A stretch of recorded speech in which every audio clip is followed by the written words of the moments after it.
The cameras were positioned in a perfect circle around the execution platform, and their red lights blinked like hungry eyes, watching the small human girl who stood at the center. Supreme Overlord Vexter had ordered this broadcast to reach every corner of Crithian space, and beyond that, to reach into human territory where billions would watch one of their own die. Elena Vasquez stood with her hands bound behind her back, and her orange prisoner uniform hung loose on her thin frame. She was 16 years old, though she looked younger with her dark hair cut short and her face bruised from interrogation. The Crithian guards towered over her. They were nearly 3 meters tall with gray-scaled skin and 4 arms that ended in clawed hands. Vexter himself stood on a raised platform where he could address both the crowd of Crithian citizens who had gathered in the plaza and the billions watching across the stars. His voice boomed through translator systems. Citizens of the Crithian Empire, and humans who watch from your weak colonies, today you witness justice. The crowd of Crithians cheered and raised their multiple arms in celebration. They had been at war with humanity for 3 years now, and the conflict had cost them resources and soldiers. This execution was meant to show their superiority and break the human spirit. This young human was captured during her species' cowardly raid on our mining colony at Theta 7. Vexter continued, and his mandibles clicked with satisfaction. She and her terrorist cell killed 40 Thrithian workers and destroyed equipment worth millions of credits. Elena said nothing, but her jaw was set firm and her eyes stared straight ahead. She knew the charges were lies. She had been on a medical supply ship that was attacked by Crithian raiders, and she was the only survivor they had taken alive. The Supreme Overlord gestured with 2 of his forearms toward the girl. Humans believe they can challenge our empire. They believe their small fleet and primitive weapons can stand against our might.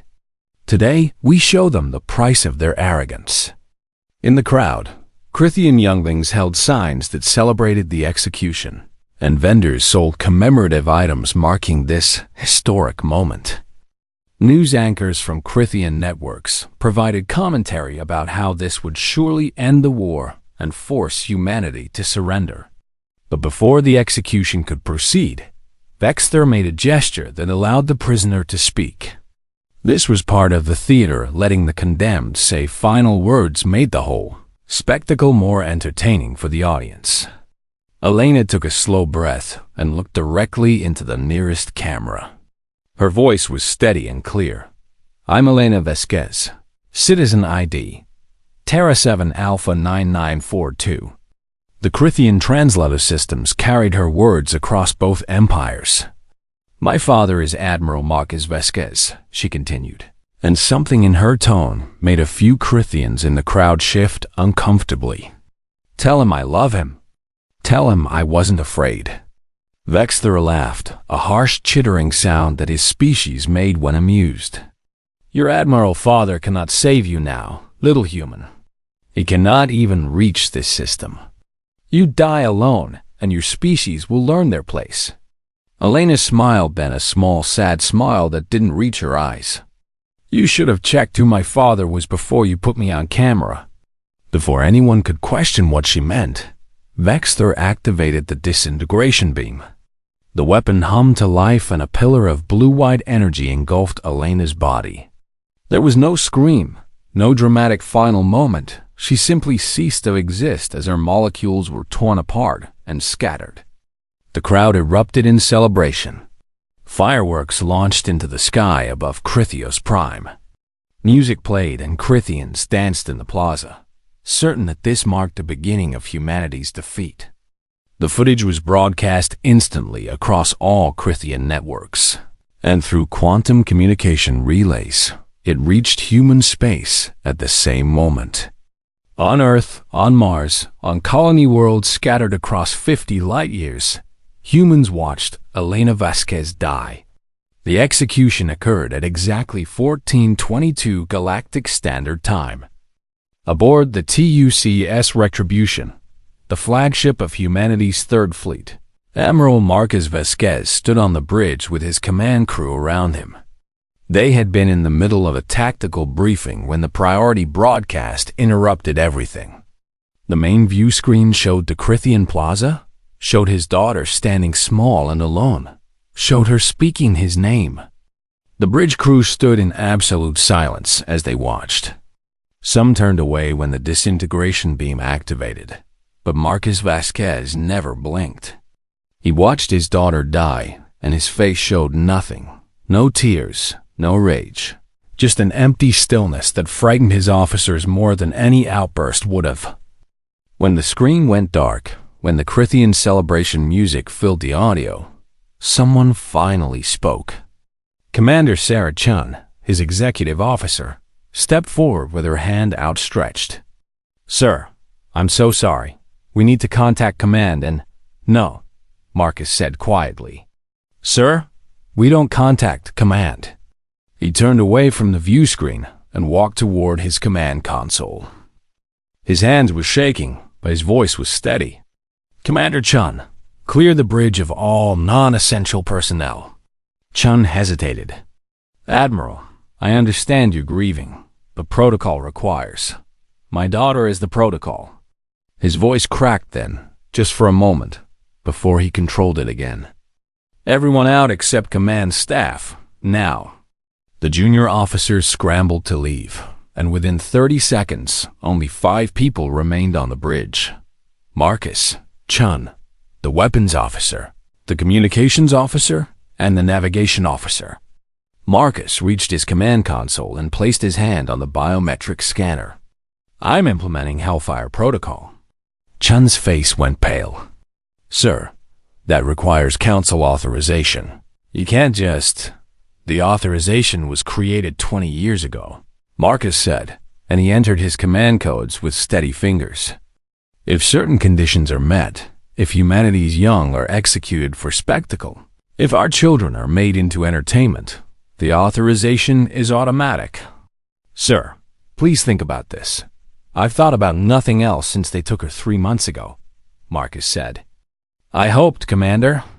I hoped diplomacy would work, hoped prisoner exchanges would happen, hoped that even the Crithians wouldn't be stupid enough to execute a child on live television." He finished entering the codes and the console blinked red. But they were that stupid, and now they're going to learn why humanity doesn't bluff about protecting its young. The communications officer spoke up, her voice uncertain. "Admiral, the Reaper fleet is responding to your codes. All 200 vessels are activating." "Good," Marcus said. "Sir, what is the Reaper fleet?" the young navigation officer asked. Marcus looked at him with eyes that held no warmth. "It's the reason no one will ever execute our children again. Send the activation signal. Target every star system with a Crithian colony world." Chun gripped the railing. "That's 47 systems, 89 billion Crithians. They killed my daughter for entertainment," Marcus said softly. "They're going to learn what it costs." At 14:30 Galactic Standard Time, 8 minutes after Elena Vasquez died, 200 quantum signals reached 200 hidden warheads positioned near Crithian stars. The galaxy was about to change forever. The Reaper vessels had been waiting in the dark spaces between stars for nearly a decade, dormant and silent like seeds waiting for a terrible spring. Each ship was small by military standards, barely larger than a shuttle, but each carried a single weapon that made them more dangerous than entire battle fleets. The quantum entanglement communicators built into each vessel received Admiral Vasquez's codes simultaneously across impossible distances. In deep space near 47 different star systems, machinery that had been sleeping for years suddenly woke up. On the bridge of the Retribution, Commander Chun watched her console with growing horror. "All Reaper vessels report ready status, Admiral. They're awaiting final confirmation." Marcus Vasquez stood perfectly still, his hand hovering over the final confirmation switch. For a moment, just a heartbeat, he hesitated. His daughter was already gone, and nothing would bring her back. Was he about to murder billions for revenge? Then he remembered Elena's voice on that broadcast. Remembered how she had tried to sound brave, even though she must have been terrified. Remembered that she was 16 and should have been studying for university entrance exams instead of dying alone on an alien world. He pressed the confirmation switch. Confirmation sent, the communications officer reported quietly. The weapons officer pulled up a holographic display that showed all 47 target systems. Warheads are deploying now. Estimated activation in 45 seconds. Chun found her voice. Sir, there's still time to abort. No, there isn't, Marcus said. What the Crithians didn't know, what almost no one in the galaxy knew, was that humanity had discovered something extraordinary 30 years earlier. A human physicist named Dr. Kenji Tanaka had been studying quantum mechanics and stellar dynamics when he made a discovery that terrified him. He found that by using carefully positioned quantum entangled particles, you could trigger a cascade reaction in a star's fusion process. The star would essentially eat itself, compressing and then expanding violently until it went supernova. The process was artificial, but once started, it was unstoppable. Tanaka had wanted to destroy his research, but the military saw its potential. Not as a weapon to use, but as a deterrent, the ultimate insurance policy. If humanity was ever facing extinction, if someone ever crossed a line so terrible that there could be no forgiveness, the Reaper fleet would activate. The warheads weren't bombs in the traditional sense. They were sophisticated machines that would position themselves near a star and release trillions of quantum entangled particles. These particles would infiltrate the star's core and begin disrupting the delicate balance of fusion reactions. 30 seconds to activation, the weapons officer said. Sir, I'm receiving emergency transmissions from our ambassador to the Galactic Council, Chun reported. They're asking what we're doing. Multiple species are detecting unusual quantum signatures near Crithian space. Tell them they're about to witness what happens when you make humanity watch their children die, Marcus said. 20 seconds. On the planet Crithios Prime, the celebration of Elena's execution continued. Crithians filled the streets, and bars offered special drinks named after the victory. News networks played the execution footage on repeat, analyzing every moment, discussing how frightened the human girl had looked. Supreme Overlord Vexter had retired to his palace, satisfied that he had sent the perfect message to humanity. His military advisors assured him that human morale would collapse now, that their fleets would retreat, that the war would be over within months. None of them noticed when their sun began to change. 10 seconds. 5. Warheads activating now. At 14:30 Galactic Standard Time, 8 minutes after Elena Vasquez ceased to exist, 47 stars across the Crithian Empire began to die. The first sign was subtle. Each star's output increased slightly, but the change was so small that only sensitive instruments detected it. Within seconds, however, the effect cascaded. The quantum particles released by the warheads had infiltrated each star's core and were disrupting the fusion process. Stars maintain their stability through a careful balance. Gravity tries to compress them while fusion pressure pushes outward. The quantum disruption destroyed this balance. The cores of 47 stars began compressing rapidly, and temperature and pressure soared beyond normal levels. On Crithios Prime, it was daytime when their sun began to change. The sky, which should have been the familiar yellow-orange, started turning red. At first, people didn't notice, but within minutes, the change became obvious and frightening. A Crithian astronomer at the planet's orbital station stared at her instruments in disbelief. "The sun is expanding," she said to her colleague. "The core temperature is rising by millions of degrees every minute. This is impossible. Could it be equipment failure?" Her colleague asked. "Not when every instrument shows the same thing." She pulled up a wider scan and her breathing slowed. "By the ancestors, it's not just our sun. I'm detecting the same phenomenon in every system in the Empire.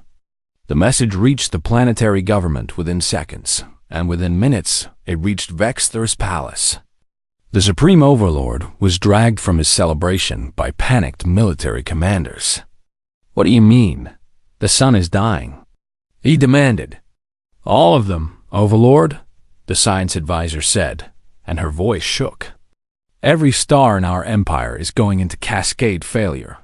They're all going to go supernova." Vexthor felt something cold settle in his chest. How is this possible? What weapon could do this? "We don't know, but whoever did this, they did it simultaneously to 47 stars across hundreds of light years." The advisor pulled up projections. "We have hours at most, maybe only minutes before the first stars go critical. Evacuate," Vexthor ordered. "Sound the alarms. Get our people to the ships." "There aren't enough ships," the military commander said quietly.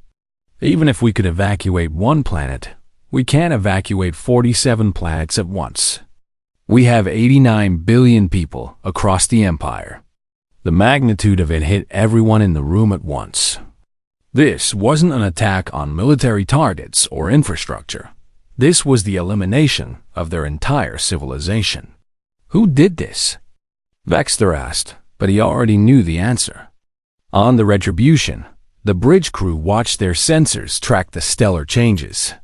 Commander Chun had tears running down her face as she watched 47 markers on the display begin to flash red, each one representing a dying sun and a world full of people who had hours to live. The Crithian homeworld is broadcasting emergency evacuation orders, the communications officer reported. All 47 colony worlds are doing the same. Their channels are full of panic transmissions. "How long do they have?" Chun asked quietly.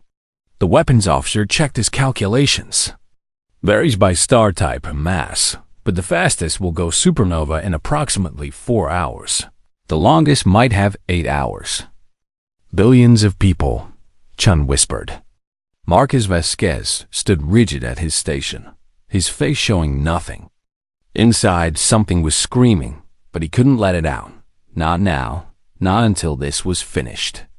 "Sir, I'm receiving priority transmissions from Earth Command," the communications officer said. "They're demanding to know what's happening."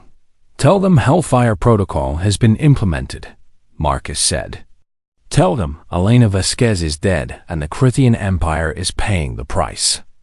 "Sir, the Galactic Council is convening an emergency session. Let them." Marcus cut her off. "Let every species in the galaxy watch this. Let them see what happens when you execute our children for entertainment." He moved to the communications console and opened a channel that would broadcast on all frequencies, both civilian and military. "This is Admiral Marcus Vasquez of the Terran United Colonies.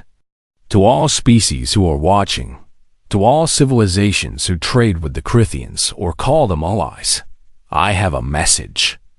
He paused, making sure every word would be recorded. 8 minutes ago, the Crithian Empire executed my daughter on live broadcast. They killed a 16-year-old girl and they celebrated it. They made her death into entertainment. His voice was cold and controlled. "This is humanity's response. Every Crithian colony world, every planet they claim is theirs, is about to burn. Their stars are dying, and there is no way to stop it." Chung gripped her console so hard, her knuckles were white. "Let this be a lesson to every species in the galaxy," Marcus continued. "Humanity will trade with you, negotiate with you, even fight wars with you according to the rules of civilized conflict. But touch our children, make their deaths into spectacle, execute them for your amusement, and we will unmake your stars." He closed the channel.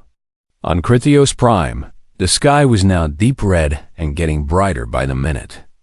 The sun had swollen visibly, and its heat was beginning to make the atmosphere shimmer. The spaceports on Crithios Prime had never been designed for this. They were built to handle normal traffic, commercial flights, and military vessels on regular schedules. Now millions of Crithians swarmed toward them. desperate to escape a sun that was eating itself alive. Families clutched their younglings and pushed through crowds, and elderly Crithians fell and were trampled in the panic. The sky above them grew redder and brighter with each passing minute, and the temperature climbed steadily. What had been a comfortable spring day was now approaching the heat of high summer, and it was getting worse. Governor Wexler stood at the Planetary Command Center and watched the chaos on a dozen screens. Every spaceport showed the same desperate scenes. Too many people, not enough ships. "How many can we evacuate?" she asked her logistics officer. "Perhaps 3 million if we commandeer every vessel in orbit," came the response. "But we have over 4 billion on this planet alone." Wexler felt her stomachs clench. 3 million out of 4 billion, less than 1% would survive. Send priority transport to government officials, military command, essential personnel. "Ma'am, with respect, that's already being done," the logistics officer said quietly. "But even our fastest ships need time to load and escape the blast radius." She looked at the chronometer on the wall. 4 hours had passed since the execution of the human girl. The science teams estimated they had maybe 3 hours left before the sun went critical. "Get as many as you can," she said. "Focus on the younglings. If our species is to survive this, we need our children." Across the Empire, similar scenes played out on 46 other worlds. Some planets had more time than others, depending on their star size and composition, but all of them were dying. On the colony world of Crithian 9, a mining planet with a population of 7 million, the administrator made a cruel calculation. Their sun was smaller and burning faster. They had perhaps 2 hours. There was exactly one large transport ship in orbit, and it could hold 5,000 people. "Load only younglings and their mothers," he ordered. "No males, no elderly, no exceptions." The decision sparked riots at the spaceport. Male Crithians tried to force their way onto the transport, and security forces fired into the crowd. The ship launched half empty because the loading process descended into violence. On Crithian 23, a prosperous world known for its universities, the academic community made a different choice.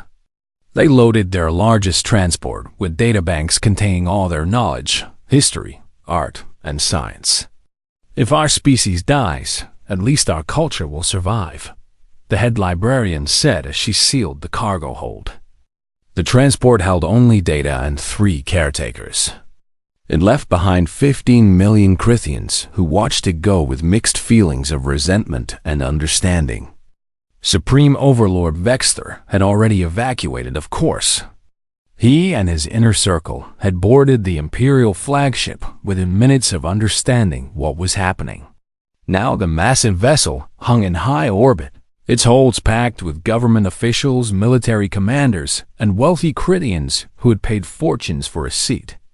Wexler stood on the bridge and watched the planet below. The side facing the sun glowed red from the heat, and the night side showed city lights that flickered as power grids failed.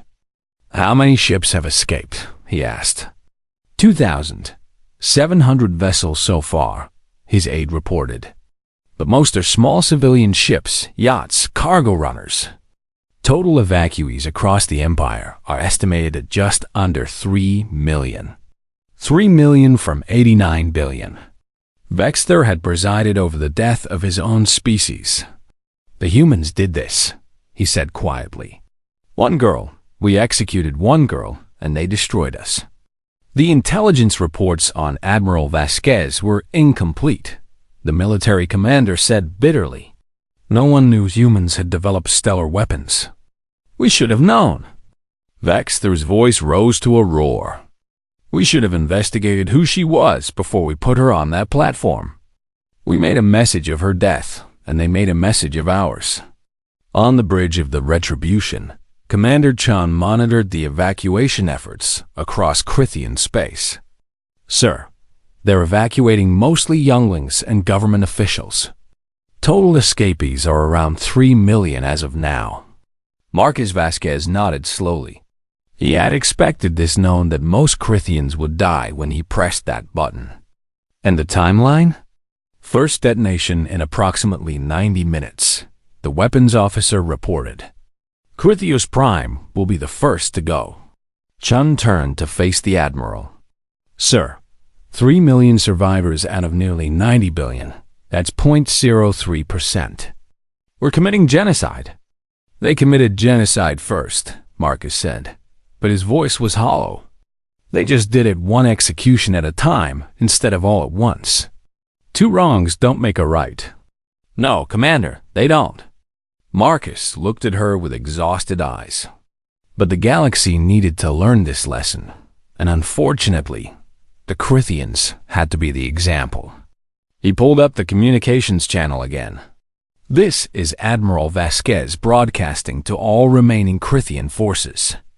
Your empire is dead, but your species doesn't have to be. Any Crithian vessels that transmit their locations and surrender will be escorted to safe refuge in neutral space. We will not fire on evacuation ships. I repeat, we will not target civilian vessels. Chun stared at him. Sir? I'm not a monster, Commander, Marcus said quietly. I want him to know what happens when you kill our children, but I won't hunt down refugees. He paused. Besides, letting some survive makes the lesson stronger. They'll tell the story of what happened here. Across Crithian space, the message was received with disbelief. Many Crithian captains thought it was a trap, but desperate people take desperate chances. One by one, evacuation ships began transmitting their positions and requesting safe passage. True to his word, Marcus ordered the Third Fleet to establish safe corridors. Human warships positioned themselves to escort Crithian civilians away from the dying stars. On Crithios Prime, the surface temperature had climbed to over 60 degrees Celsius. The oceans were beginning to evaporate, creating massive storm systems. The sky was no longer red but white-hot, and looking directly at the sun would instantly blind anyone foolish enough to try. Governor Thex Lara stood in the empty command center. Her staff had all left on the last transport. She had stayed behind by choice. Her daughter and grandson had made it onto an escape ship, and that was enough. She watched the countdown timer and thought about the human girl whose death had sparked this apocalypse. I'm sorry, she said to the empty room. We never should have hurt you. The timer reached 0. The sun of Crithios Prime collapsed inward for a single instant before exploding outward with the force of 1 billion atomic bombs. The planet never stood a chance. It was vaporized instantly, its entire mass scattered into the expanding wave of stellar material. The shock wave raced outward at a significant fraction of light speed. The orbital stations were obliterated in seconds. Even ships that thought they were far enough away were caught and destroyed by the radiation and debris. Across the galaxy, species with telescopes and sensors pointed at Crithian space watched the first star die. The supernova's light would take years to reach most civilizations, but quantum sensors and faster-than-light communication relays allowed real-time observation of the event. On the Asari collective homeworld, Matriarch Valinara watched the destruction with profound horror. They actually did it, she whispered. The humans actually destroyed an entire star system. Her aide stood beside her, equally shaken. The Crithians are broadcasting pleas for help across all channels. They're begging for assistance. What can anyone do? Valinara asked. You cannot stop a supernova once it starts. The humans have weaponized stellar dynamics itself. Within the next 3 hours, 37 more Crithian suns exploded. Each one erased a world and killed billions. The remaining 9 systems had slightly more time. Their stars were larger and burned slower, but their fate was equally certain. The Galactic Council chambers on the neutral station of Xena 7 erupted into chaos. Representatives from dozens of species shouted at once, demanding explanations, calling for sanctions against humanity. or expressing quiet satisfaction that the aggressive Crithian Empire was finally getting what they deserved. The human ambassador, a stern woman named Ambassador Chun Vasquez, no relation to the admiral, though some would claim otherwise, stood at the speaker's podium. The council wants answers? Here are your answers. The Crithian Empire executed a 16-year-old human child on live broadcast. They made her death into entertainment. They celebrated it. That does not justify genocide. The Drazen representative shouted. Doesn't it? Ambassador Chen Vasquez's voice was cold. How many warnings did we give? How many times did we tell them that targeting civilians would have consequences? How many peace offers did they reject while they continued to raid our colony worlds? But billions of innocents. My daughter watched her best friend die in a Crithian raid last year.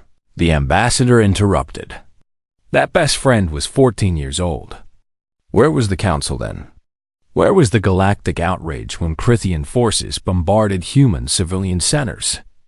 The chamber fell silent. We gave them every chance, she continued. We followed every rule of war. We honored every treaty. We tried diplomacy until there was nothing left to try. And they responded by executing our children on television. So, the refugee convoy stretched across 3 light years of neutral space, thousands of Crithian ships of every type and size, from massive colonial transports to tiny personal vessels. They drifted in an uneasy formation, protected by a perimeter of human warships that kept other species from getting too close. Captain Torres of the destroyer TUCS Vigilant patrolled the outer edge of the convoy. Her crew had spent the last week escorting Crithian survivors, and the mood on her ship was complicated. How many are we up to now? She asked her XO. Just over 3 million across all convoys, Lieutenant Park replied. The Galactic Council has designated 6 refugee zones in neutral space, and we're helping transport survivors to those locations. Torres nodded. 3 million out of nearly 90 billion, the math was brutal. Any incidents? A few. Some species are calling the Crithians war criminals and demanding they face justice. Others are offering aid. Park pulled up a report. The Asari Collective has sent medical ships. The Drazen are providing food supplies, but the Xerxian Coalition is demanding all Crithians be turned over to them for trial. Yeah, well, the Xerxians will have to get through us first, Torres said. Admiral's orders are clear. We protect the refugees. It had been 3 weeks since the burning of the Crithian Empire, and the galaxy was still reeling. The Galactic Council had convened daily sessions to discuss what had happened, and the debates grew more heated with each passing day. Ambassador Chen Vasquez stood before the council once again, this time facing a formal inquiry. The chamber was packed with representatives from over 200 species, and the air was thick with tension. The council speaker, a tall crystalline being from the Luminari species, addressed her directly. Ambassador, the council has reviewed all evidence regarding what is now being called the Vasquez incident. We have questions. Ask them, the ambassador replied calmly. First, did humanity possess stellar compression weapons before this conflict began? Yes, the Reaper fleet has existed for over a decade. Gasps echoed through the chamber. The Drazen representative stood abruptly. You possess weapons of mass extinction and never declared them? That violates 17 different galactic treaties. Does it? Ambassador Chen Vasquez's voice was steady. Show me the treaty that requires disclosure of deterrent weapons. Show me where it says we must reveal our defensive capabilities. We never used these weapons offensively until the Crithians gave us cause. They executed one person, a Xerxian counselor argued. One person, and you responded by killing billions. The ambassador's eyes went cold. They didn't execute one person. They executed a child on live broadcast for entertainment. They made her death into a celebration. Tell me, Counselor, how many of your children would you sacrifice before you responded with overwhelming force? The Xerxian had no answer. The council speaker spoke again. The question before us is not whether the Crithians were wrong. Clearly they were. The question is whether humanity's response was proportional. Proportional? The ambassador laughed bitterly. The Crithians have been raiding our colonies for 3 years. They had killed thousands of our civilians. We tried diplomacy. We tried sanctions. We tried limited military responses. They escalated at every turn. When they executed Elena Vasquez, they crossed a line that could not be uncrossed. She paused and looked around the chamber. But let me be absolutely clear about something. We offered surrender terms before, and they rejected them.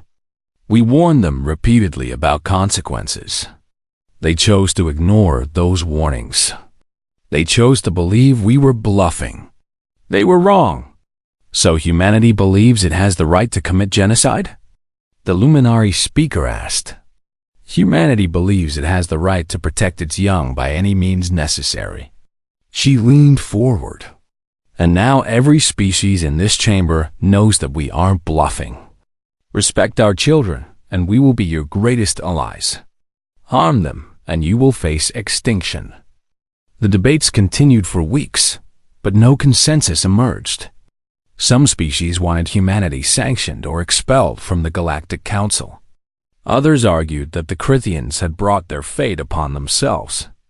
Still others quietly noted that aggressive species across the galaxy were suddenly much more careful about attacking civilian targets. On Earth, public opinion was equally divided. News networks ran constant coverage of the refugee crisis and the galactic response.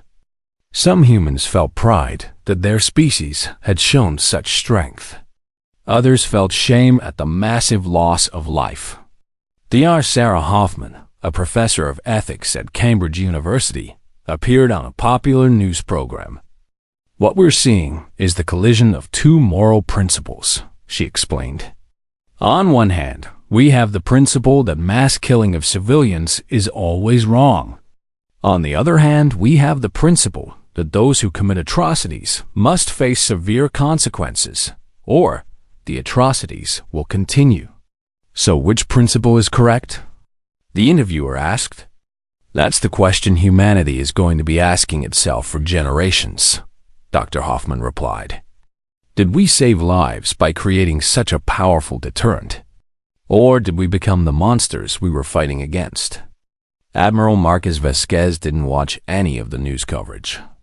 He had resigned from the military 2 days after the last Crithian star died, and now he lived alone in a small house on the remote colony world of Haven 7. The Terran government had offered him medals and commendations. The military had offered to promote him to fleet commander. The public had offered both praise and condemnation. He had refused all of it and disappeared to this quiet world where almost no one knew his name. Every morning, he walked to the local memorial park where a small monument had been erected. It was a simple stone marker with Elena's name and dates, and someone had planted flowers around it.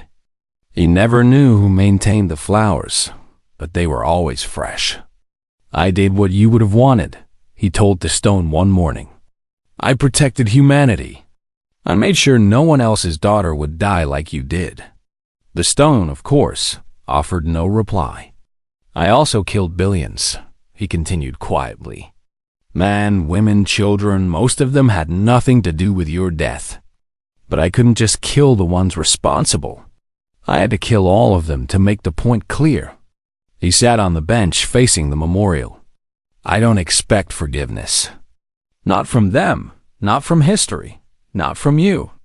I just need you to know that I tried everything else first. I really did. An elderly woman walked by and nodded at him.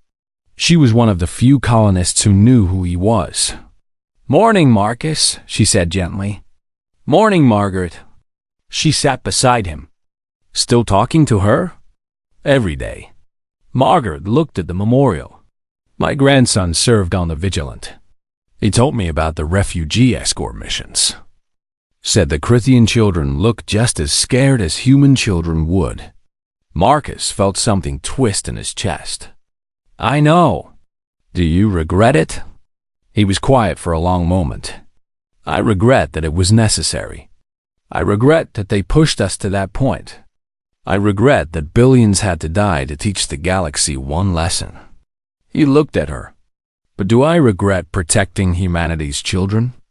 No, I'd do it again if I had to. Margaret patted his hand. That's what makes you human, Marcus. The ability to carry that burden. On the Crithian refugee station designated as Haven Alpha, Supreme Overlord Vexter, now just Vexter, as his empire no longer existed, stood before an assembly of survivors. The station was crowded and uncomfortable, built to house a few thousand, but now packed with over 500,000 Crithians. Food was rationed, water was recycled endlessly, and privacy was non-existent. Our people scattered across 6 stations are all that remain of our species, Vexter said to the assembly. 3 million survivors. We have lost everything, our worlds, our families, our civilization. The crowd was silent. Many were still in shock, others were angry, and some just looked defeated. I know many of you blame me, Vexter continued. You're right to. I made the decision to execute the human girl. I thought it would break their spirit, that it would force them to surrender. He paused. I was wrong. I have condemned our species to near extinction through my arrogance. An older Crithian stood from the crowd. What happens now? Do we face trial? Will the humans hunt down those of us who survived? No, Vexter said. The humans have made it clear we are to be a living lesson. They could have killed all of us, but they chose to let some survive so we could tell this story. We are witnesses to our own downfall. Then we must rebuild, a younger Crithian said. We must preserve our culture, our knowledge, our species. Vexter nodded slowly. Yes, but we rebuild knowing that we brought this upon ourselves. We rebuild knowing that the galaxy now sees us as the example of what happens when you push humanity too far. We rebuild knowing that our children will grow up in refugee camps, learning about the empire we lost because we executed one human girl. The assembly dispersed slowly, and Vexter stood alone at the front of the chamber. He thought about that day on the execution platform, about how confident he had felt, about how certain he had been that humanity would break. He had been so wrong. In the Galactic Council chambers, a resolution was finally passed after 6 weeks of debate. The luminary speaker announced it to the chamber. The council has determined that while humanity's actions were extreme, they were provoked by Crithian violations of established norms regarding civilian protection. The council will not sanction humanity at this time, but 10 years had passed since the burning of the Crithian Empire, and the galaxy looked very different now. The event that historians called the Vasquez Incident had fundamentally changed how civilizations interacted with one another. On Earth, in the sprawling memorial complex that covered 3 square kilometers of what was once Central Park, millions of visitors walked among monuments dedicated to victims of war from throughout human history. But the newest and most visited memorial was the one built for Elena Vasquez. The memorial was simple, a life-size statue of a young girl in casual clothes, holding a book, smiling. The sculptor had deliberately avoided depicting her in the orange prisoner uniform or showing any sign of her captivity. Instead, Elena was shown as she had been before the war, a student, a daughter, a girl who loved xenobiology and hoped to help different species understand each other. The inscription at the base read, Elena Marie Vasquez, 23952411. She died alone and afraid, far from home. 47 worlds burned so that no other child would. Maria Santos stood before the memorial with her 2 daughters, ages 12 and 8. This is why peace is so important, she told them. This girl died, and then billions of others died. War hurts everyone. But didn't the humans have to do it? Her older daughter asked. To protect other kids? Maria hesitated. This was the question that humanity had been debating for a decade. The adults are still arguing about that, honey. Some say yes, some say no. What's important is that you remember her and hope nothing like this ever happens again. The younger daughter placed a flower at the memorial's base, joining thousands of others. Fresh flowers appeared every day, some from humans, some from aliens visiting Earth, all honoring the girl whose death changed the galaxy. At the Galactic Academy on the neutral station of Zenith 7, Professor Calther was teaching a class called Contemporary Galactic History. The classroom held students from 20 different species, including 3 young Crithians who had been born after the incident. Today, we discuss what your generation calls the Vasquez event, Calther said, activating a holographic display. Can anyone tell me what fundamentally changed after this event? A human student raised her hand. Civilian casualties in warfare dropped by 93% in the following decade. Correct. Before the Vasquez event, attacking civilian targets was condemned but common. After the event, it became unthinkable. Calther gestured to the display showing statistics. Why? One of the Crithian students spoke quietly. Because everyone learned what humanity would do if you harmed their children. Not just humanity, Calther corrected gently. The lesson was broader. Every species began to wonder, what if we are next? What if we cross a line we don't even know exists? The uncertainty created caution. A Drazen student spoke up. But Professor, wasn't the human response disproportionate? They committed genocide. That's the ethical debate that continues today, Calther agreed. Here's your assignment. Half of you will argue that humanity's response was justified deterrence. The other half will argue it was inexcusable genocide. Both positions have merit. Both positions have been defended by respected philosophers and military strategists. Next week, we debate. After class, the Crithian student approached Calther. Professor, my grandmother was on Crithius Prime when it burned. She was one of the ones who didn't escape. Calther looked at the young Crithian with sympathy. I'm sorry for your loss. I just want to understand why it had to happen. My grandmother wasn't involved in the execution. She was just a librarian. I know, Calther said gently. And that's the terrible thing about deterrence through overwhelming force. The innocent suffer with the guilty. Your grandmother paid for decisions made by leaders she might not have even supported. So, it was wrong? It was both wrong and necessary, and that's what makes it tragic. Calther sighed. The galaxy needed to learn that actions have consequences. Your leaders needed to learn that executing children would not be tolerated. But the cost of that lesson was your grandmother and billions like her. The student nodded slowly and left. Calther watched them go. Knowing that this generation of Crithians carried a unique burden, they were the survivors of near extinction, living reminders of their species' greatest mistake. In the Drazen diplomatic complex, Ambassador Treshinal reviewed the latest treaty proposal. The Elena Accords, as they were now called, had taken 8 years to draft and negotiate, but they were finally ready for ratification. The Accords established strict protocols for warfare. No targeting of civilians. No targeting of children under any circumstances. Mandatory protection of educational and medical facilities, and severe consequences for violations. Over 140 species had agreed to sign. The consequences for violations were the controversial part. Any species that deliberately targeted children would face immediate economic sanctions, military intervention if necessary, and most importantly, would be designated as a threat to galactic peace, allowing any member of the Accords to respond with whatever force they deemed appropriate. It was, essentially, a formalization of what humanity had demonstrated. Touch our children, and you face extinction. The Crithian survivors have agreed to sign, Treshnal as aide reported. They want to be the first signatures on the document. Of course they do, Treshnal said. They learned the lesson the hard way.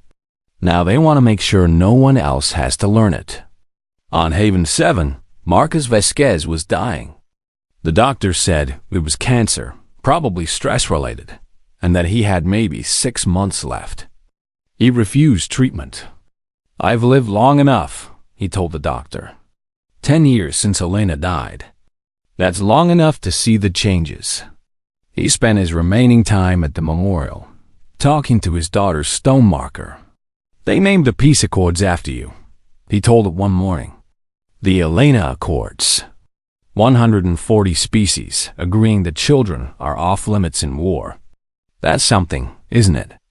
The wind rustled through the trees around the memorial park. "I know I'm dying," he continued. "And I'm not afraid. I'll see you soon, probably. Maybe you'll forgive me for what I did. Maybe you'll understand why I had to do it." He paused.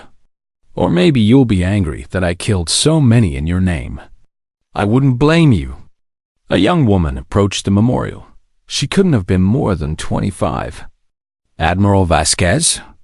He looked up, surprised. "Just Marcus now. I resigned a long time ago. My name is Lieutenant Chun, sir. I serve on the Vigilant." She hesitated. "I wanted to thank you." "Thank me." Marcus was confused. "For what?" "My little brother was killed in a raid by the Xerxian Corsairs 2 years ago," she said quietly. "The Corsairs claimed it was an accident, but we know they targeted the civilian transport on purpose. The Xerxians immediately turned over the responsible parties and executed them publicly. They paid reparations to every family. And you think that's because of what I did?" "I know it is." She sat on the bench beside him. Before the Vasquez event, the Xerxians would have covered it up or made excuses. After the Vasquez event, they were terrified of what humanity might do. They handed over their own people rather than risk your response. Marcus thought about this. "So my genocide prevented future killings? Isn't that what deterrence means?" Lieutenant Chun asked. "You taught the galaxy that there are lines that cannot be crossed.